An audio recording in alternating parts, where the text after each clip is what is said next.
Kienet elezzjoni li l-votazzjoni għalija saret fuq 3 ijiem. Elezzjoni mis-silta wara l-ftehim ta' paċi bejn il-Malta Labour Party tal-Perit Domintov u l-Knisja tal-Arċisqof Mikil Gonzi. Elezzjoni tal-1971 li għalkemm il-Partit Laburista ġab aktar minn 50% tal-voti u kiseb kważi 5,000 vot iżjed mill-Partit Nazzjonalista, kienu letteralment f'dit voti li tiġborhom bidejk li kiseb in-nutar Giuseppe Abela fuq is-sitt distrett li tal-maġġoranza tal-Gvern lill-Partit Laburista. Fil-fatt l-istorjaturi li seta' ġie riżultat pervers li issa mhux possibbli minħabba tibdil fil-Kostituzzjoni fit-tmeninijiet. Il-messaġġ tal-Partit Laburista kien Malta marida, mediċina mintof.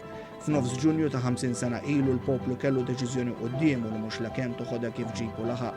Rrid jiddeċidu wkoll jekk dawk li kienu qed ituħu l-ħobża ta' kuljum ikeċċihomx biex ikunu ħilsa ta' verhom minflok ix-xogħol jiġi bl-industri, bl-investiment u bit-turiżmu.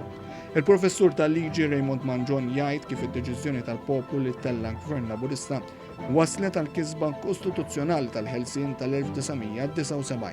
Infatti daw waslu biex fl-1979 kellna l-eluq tal-bażijiet militari Ingliżi f'Malta fit-termini ta' daw iż-żewġ agreements kif rivisitati fl-1972 ġifri hawnhekk naraw il-moħħ anke tal-Prim Ministru Domintov li għalhekk huwa statista kbir mhux persuna li huwa inward looking imma jħares ħafna l-barra u l-Malta jtija status mill-aqwa internazzjonali.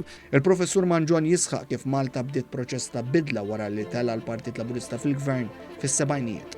Il-Partit Laburista kien qiegħed jipproponi riformi kbar bla preċedent bħalma kien għamel fis-snin 47, 50 u anke fil-55, 58 u m'hemmx dubju li dawn kienu sa jkunu mibnijin imsejsin fuq dawk li saru qabel.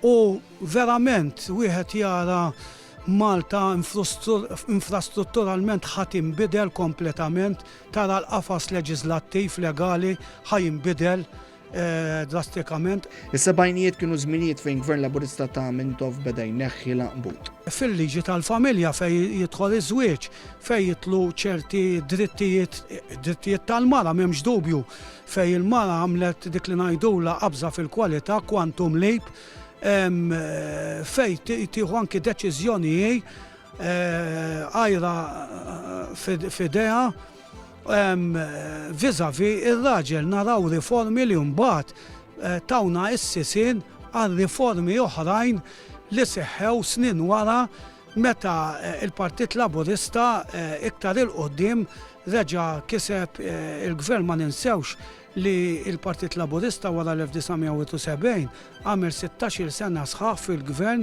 fejn prattikament ittrasforma il-pajjiż. Illum, 50 sena mindu tela Gvern Laburista li biddel lil Malta, nifhmu narfu l-kuraġġ tal-Maltin li vvotaw biex pajjiżna jimxi l-qoddim fil-paċi u l-progress.